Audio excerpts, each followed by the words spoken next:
Hey, let me ask you a question. What is liquidity? If your answer was anything longer than 3 words, you may be either doing one of two things. One, overcomplicating it, or two, have it completely misunderstood. It's probably your first time seeing my face.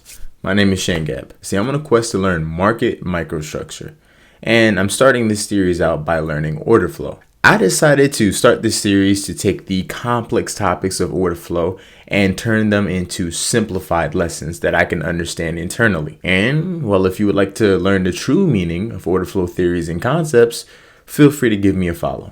Now, with that being said, let's get into examples of what is not liquidity. Now, if you're anything like me, in the past, you probably have watched a few videos on liquidity, especially on YouTube. And your definition probably was something along the lines of liquidity being somewhere like here, or like here, or like here, or like here. The problem with this is that this isn't really liquidity. And if you stay tuned towards the end of the video, you'll understand why. Because the definition of liquidity, just using common sense alone, invalidates this theory. So that leads into the real question. What is liquidity? From my time in passing one of the most basic entry-level finance exams there is, and the SIE, it really taught me what the term liquid really means, especially in the finance world. You see, the term liquid is used to illustrate how transferable a security is. For example, a liquid security would be something like a stock, something that could be traded on a secondary market. A very illiquid asset would be something like a traditional CD, a certification of deposit that you would get from your bank. If you don't know what a certification of deposit is, it's basically you walking to the bank, handing them $500, they hold it for 6 months and then give you a guaranteed interest rate return. The problem is you can't transfer it at all. And another problem is that money is pretty much stuck with them for the term that you both have agreed on. So it makes it very illiquid. It's hard to transfer. It's hard to trade. Now, why am I telling you this? Well, it's simple because I want you to make the correlation to understand that liquid means how easy something can be transferred. If we're going to now put this in jargon or terms that future traders can relate to, it is how easy something can be traded. So if you're selling something, the easiest way to transfer it into a buyer's hands is to go where there are multiple potential buyers. So if we understand that the term liquid just means ease of transfer, then the term liquidity truly means the availability of buyers or sellers that are willing to make transactions, that are willing to transfer a contract with you. So that brings us to the concept of more liquidity versus less liquidity.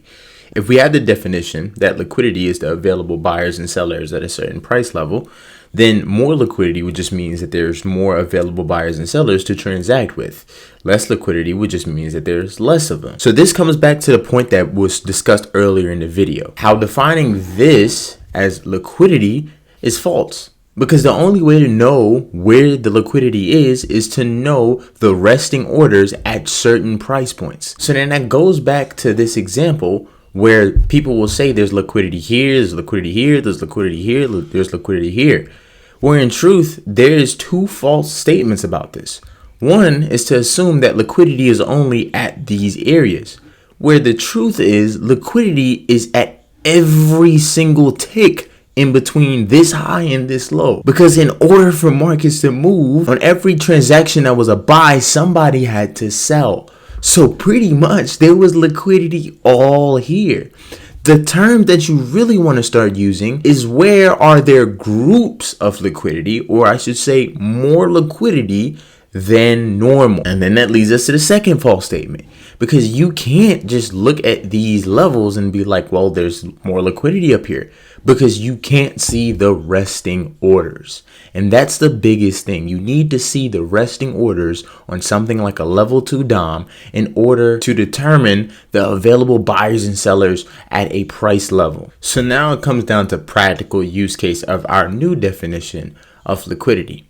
So instead of looking at the chart and saying there's liquidity here and here and here, we'll take our new definition of liquidity, which is the amount of available buyers and sellers willing to transact at a certain price level. So with that definition, we understand that we need to actually be able to see where are the resting orders. So instead of using a chart like this, we can use something like this, a book map, something that shows you right off here to the side where the orders are resting. For example, you see 92 to 93 orders right here at this price point of 25. You can say that there's a good bit of liquidity there. Now, if you use something like a draw on liquidity concept, instead of using your draw on liquidity concepts for something like higher highs and higher lows, you can actually use your draw on liquidity concept to areas where there's a lot of resting orders, or I should say orders that are more than usual. So now that we have a practical understanding of what liquidity is, a truthful bare bone understanding of it, it's only half the battle, because at the end of the day, we need to know the truth about what actually moves markets and what are these orders specifically, or I should say what type of participants these orders are. That will be the next video. The next video will answer the question, what truly moves the markets? So now that we're at the outro of this video, if you have any topics that you would like to debate, please drop them in the comment section below, because at the end of the day, this is a safe space to learn and grow for me, and I wanted to make it the same for you as well too. Also, if you liked the video, please feel free to share, like, subscribe. Anything like that will greatly help the channel out. And yeah, I hope you guys enjoyed. I hope you guys learned something about the truth of liquidity. And until next video, guys.